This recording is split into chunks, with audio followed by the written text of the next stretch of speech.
चलिए आप शुरू कीजिए। Good evening students.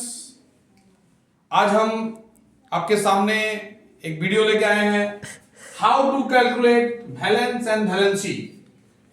क्लास 9 के स्टूडेंट को सबसे बड़ा प्रॉब्लम रहता है बैलेंस और बैलेंसी निकालने के लिए। तो आज हम एक जानेंगे कि कैसे बैलेंस और बैलेंसी निकाला जाता है। पहले 5 एलिमेंट्स के बैलेंस और बैलेंसी पता लगाएंगे। हाइड्रोजन, हीलियम,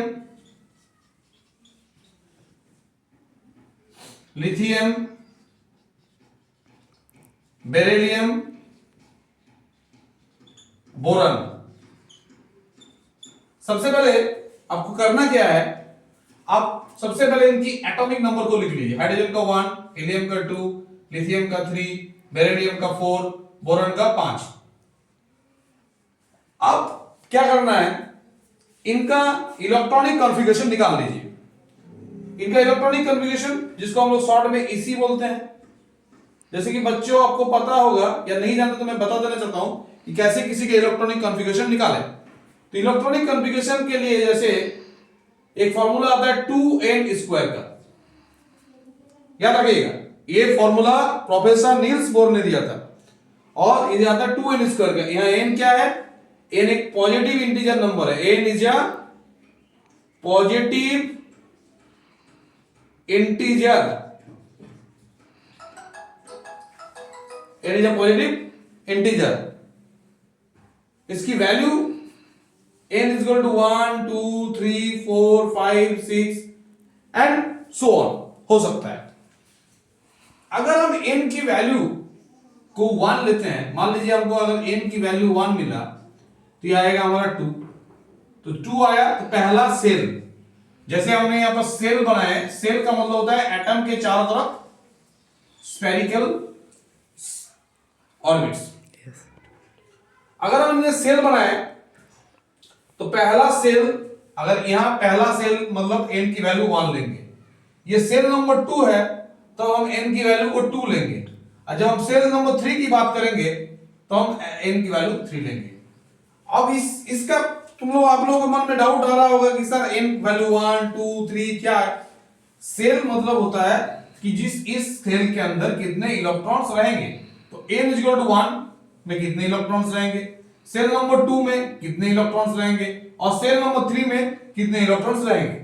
तो जैसे कि हम यहां पर n का वैल्यू पुट करेंगे 1 तो हमें मिल जाएगा पहला सेल जिसकी वैल्यू आएगा 2 और उस पहला सेल को हम लोग बोलते हैं k सेल।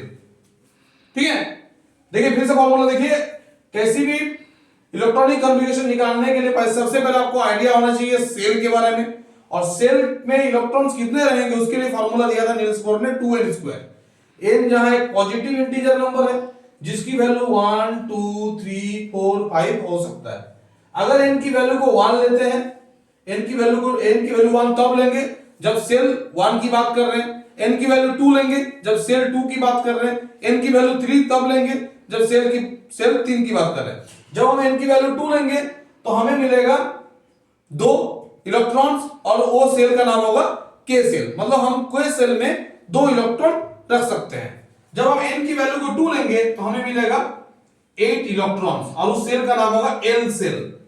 अगला सेल का नाम l सेल और उसमें रहेंगे 8 इलेक्ट्रॉन। जब हम n की वैल्यू 3 लेंगे तो उस सेल का नाम होगा m सेल और उसमें भी रहेंगे 18 इलेक्ट्रॉन्स। तो पहले हमको 3 सेल मिल चुके हैं 1 2 3।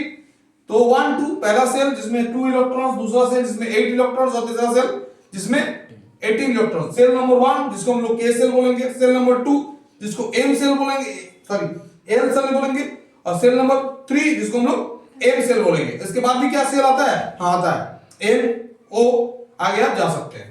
ठीक है, अब हम इसका इलेक्ट्रॉनिक कॉन्फ़िगरेशन निकालते हैं। इलेक्ट्रॉनिक कॉन्फ़िगरेशन निकालने के लिए जैसे आप देख रहे हैं हाइड्रोजन के पास एटॉमिक नंबर 1 होता है। बच्चों एटॉमिक नंबर मतलब क्या होता है, एटॉमिक नंबर 1, हाइड्रोजन का एटॉमिक नंबर 1, इस एटॉमिक नंबर का मतलब होता है इसके पास इलेक्ट्रॉन भी 1 होगा और प्रोटॉन भी 1 हो गया। For your kind of information मैं बता देना चाहता हूं कि किसी भी एटम के पास जितने नंबर ऑफ इलेक्ट्रॉन्स होंगे उतने ही नंबर ऑफ प्रोटॉन्स होंगे।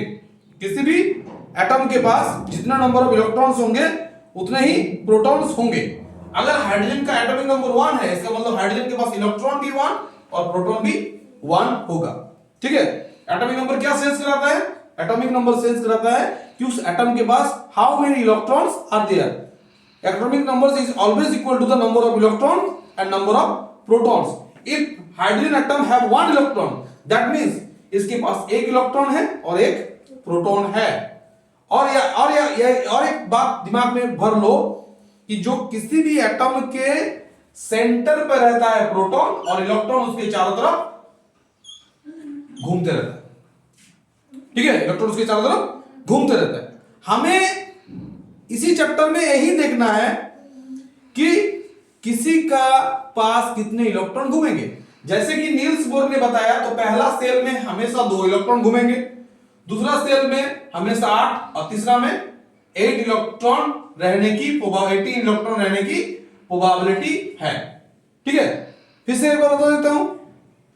अब हाइड्रोजन के पास एक एटॉमिक नंबर 1, इसका मतलब इसके पास इलेक्ट्रॉन जो होगा 1 है, तो इसकी एक ही सेल बनेगा K सेल। हीलियम का 2 इलेक्ट्रॉन, तो इसका एटॉमिक नंबर 2 होने के कारण इसके पास हीलियम का बन गया K सेल में 2 इलेक्ट्रॉन। लिथियम, इसका एटॉमिक नंबर 3, तो इसका पहला सेल 2 इलेक्ट्रॉन भर गया। जब इलेक्ट्रॉन में सेल भर जाते हैं तो हम अगले और बढ़ जाते हैं। तो पहला सेल में 2 इलेक्ट्रॉन रखने की कैपेसिटी है, सेल पूरा भर गया है, अब हम अगले सेल में बढ़ेंगे। अगला सेल का नाम L है, तो अब यहाँ number of electrons is 3, that means यहाँ 2 हो गया, तो अगला में हो जाएगा 3। ठीक है, अब अगला आता है बेरिलियम। बेरिलियम के पास 4 इलेक्ट्रॉन है, जैसे कि पहला सेल में 2 और दूसरा सेल में भी 2। बोरन, इसके पास 5 इलेक्ट्रॉन है, तो पहला सेल में 2, दूसरा सेल में 3। अब देखो हमारे पास एक डेटा आ चुका है। हमारे पास हाइड्रोजन के लिए, हमारे पास हीलियम के लिए, हमारे पास लिथियम के लिए, हमारे पास बेरिलियम के लिए, हमारे पास बोरन के लिए डेटा आ चुका है। Hydrogen, helium, lithium, hydrogen, helium, lithium, beryllium, boron, ये डेटा हमारे पास आ चुका है। अब इस डेटा पर हम देखेंगे, ध्यान देंगे बच्चों कि देखो हाइड्रोजन के पास 1 सेल है, हीलियम के पास 1 सेल है, लिथियम के पास 2 सेल है, बेरिलियम के पास 2 सेल है और बोरॉन के पास 2 सेल है। आज हमारा टॉपिक क्या है? मुझे जानना है वैलेंस और वैलेंसी, इलेक्ट्रॉन्स की वैलेंस और वैलेंसी क्या है, ये हमारा टॉपिक है। हम वैलेंसी का मैं डेफिनेशन, वैलेंस इलेक्ट्रॉन का मैं डेफिनेशन बता देता हूं कि the electron present in the last shell, last orbit, electron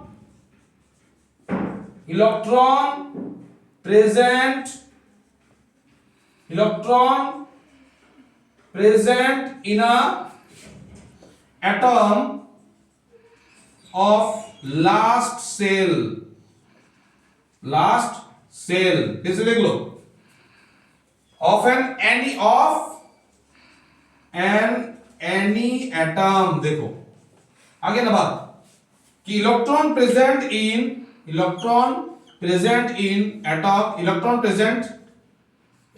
present of last shell of any atom.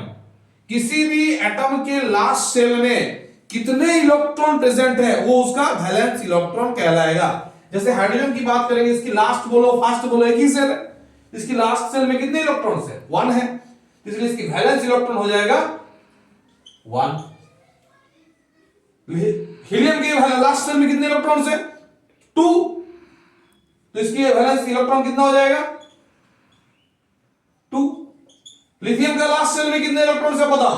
अब लिथियम के पास 2 सेल है, देख रहे हैं ना, तो पहला सेल क्या हो गया, दूसरा एल हो गया, इसका मतलब इसका लास्ट सेल कौन सा हो गया? के सेल हो गया, एल सेल हो गया। इसका लास्ट सेल क्या हुआ? के एल सेल हुआ। एल सेल में कितने इलेक्ट्रॉन्स है? 1। एल सेल में 1 इलेक्ट्रॉन्स है, तो इसकी वैलेंस इलेक्ट्रॉन कितना हो गया? इसकी वैलेंस इलेक्ट्रॉन हो गया 1। बेरिलियम में लास्ट सेल में 2 इलेक्ट्रॉन्स है, दो लास्ट सेल में 2 इलेक्ट्रॉन्स है, इसलिए इसकी वैलेंस इलेक्ट्रॉन हो गया 2।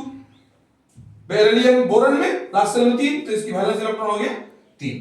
तो हमें जैसा डेफिनेशन हमको मिला कि electron present in the last shell of any atom, किसी एटम के लास्ट सेल में जितने इलेक्ट्रॉन प्रेजेंट होंगे that will be called the valence electron.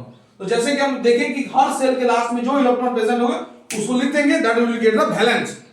Now the topic has come, what is valency. Valency क्या है, ये टॉपिक आया हमारे पास। तो वैलेंसी का मतलब होता है कि कितने इलेक्ट्रॉन हटाने से वो एटम्स में स्टेबिलिटी आएगा, कितना इलेक्ट्रॉन हटाने से वो इलेक्ट्रॉन स्टेबिलिटी आएगा। स्टेबिलिटी का मतलब कि वो पूरी तरह से स्टेबल हो जाएगा, उसके लास्ट सेल में कोई इलेक्ट्रॉन्स एक्स्ट्रा नहीं रहना चाहिए, क्योंकि हर एक इलेक्ट्रॉन स्टेबिलिटी चाहिए, उसमें एक फिक्सेशन चाहिए, उसमें एक पर्टिकुलर स्पेस चाहिए। देखो इस किसी भी एटम का लास्ट सेल में जितने इलेक्ट्रॉन प्रेजेंट होते हैं वो उसका बैलेंस इलेक्ट्रॉन होता है, और लास्ट सेल में जितने इलेक्ट्रॉन है वो उतना इलेक्ट्रॉन हटा सकता है या उसको ले सकता है। अगर किसी भी, मैं तुमको गोल्डन ट्रिक देने जा रहा हूं, किसी भी एटम के लास्ट ऑर्बिट में अगर उसकी वैलेंस इलेक्ट्रॉन 1 रहे, वैलेंस इलेक्ट्रॉन 1 रहे, 2 रहे और 3 रहे, तो उसकी वैलेंसी को लिख लेना +1 +2 और +3। अगर किसी के लास्ट ऑर्बिट में उसकी वैलेंस इलेक्ट्रॉन 3 रहे, 4 रहे, 5 रहे, तो उसकी वैलेंसी, तुमसे कोई पूछे बच्चों तो क्या लिखोगे, -3 3 रहा। तो अगर किसी के लास्ट में अगर रहा 5, 6 और 7, लास्ट में किसी का इलेक्ट्रॉन, आज थोड़ा मेरा गला खराब है इसलिए थोड़ा आवाज नहीं निकल रहा है। अगर किसी के लास्ट वाले सेल में वैलेंस इलेक्ट्रॉन 5 रहे, 6 रहे और 7 रहे, तो उसकी वैलेंसी हो जाएगा -3, -2 और -7। अगर किसी एटम के लास्ट वाले सेल में वैलेंस इलेक्ट्रॉन रहे 2 और 8, तो उसकी वैलेंसी हो जाएगा 0। अगर किसी एटम के लास्ट वाले सेल में वैलेंसी रहे 4, तो उसकी वैलेंसी हो जाएगा +-4। ठीक है, याद रखो गोल्डन रूल क्या है, किसी एटम के लास्ट वाले ऑर्बिट में अगर वैलेंसी रहे 1 2 3, तो वैलेंस इलेक्ट्रॉन रहे 1 2 3, तो वैलेंसी हो जाएगा +1 +2 +3। अगर किसी एटम के लास्ट वाले ऑर्बिट में वैलेंस इलेक्ट्रॉन रहे 5 6 7, तो उसकी वैलेंसी हो जाएगा -3 -2 -1। अगर किसी ऑर्बिट इलेक्ट्रॉन के लास्ट वाले सेल में उसकी वैलेंस इलेक्ट्रॉन रहे 2 और 8, तो उसकी वैलेंसी हो जाएगा 0। अगर किसी एटम के लास्ट वाले सेल में वैलेंस इलेक्ट्रॉन रहे 4, तो उसकी वैलेंसी हो जाएगा +-4। है ना इजी ट्रिक। और अगर इस पर डिटेल में जानना है तो मैं लेके आ रहा हूं नेक्स्ट वीडियो में, आप कैसे कैलकुलेट करेंगे मॉलिक्यूलर फॉर्मूला। ये एग्जाम ओरिएंटेड ट्रिक्स है। चलिए मिलते हैं नेक्स्ट वीडियो में।